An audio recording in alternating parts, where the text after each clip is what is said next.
Hello, good morning. Good morning everyone. Sa mahilig sa magluto dyan. Ngayon, magluluto po ako ng sinigang na bangus. So, ayan, kahapon pala, pumunta ako ng supermarket. Bumili ako ng isda. So, ayan, ito na yung lutuin ko para sa aming umagahan. So, ayan guys, nagpakulo na rin pala ako ng tubig.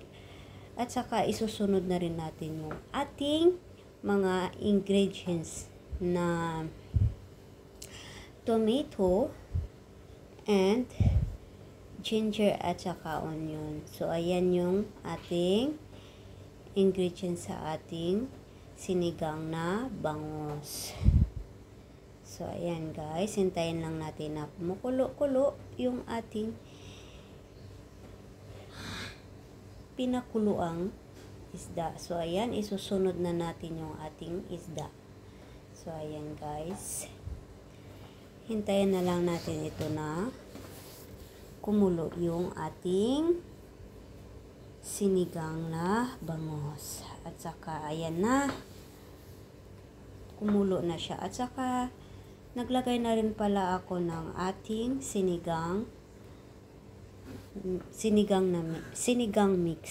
So, ayan. Halo-haluin lang natin. At saka, isusunod na rin natin yung ating Chinese pizza. So, ayan. At saka, naglagay na rin pala ako ng salt at saka pepper at saka yung ating pampalasang Maggi Magic Sarap. So, ayan. So, ito yung ating sinigang na bangus. So, ready na siya. Ready to serve na siya. Ready to serve na sa ating pang-umagahan. So, ayan. Tinitikman-tikman kung okay yung lasa.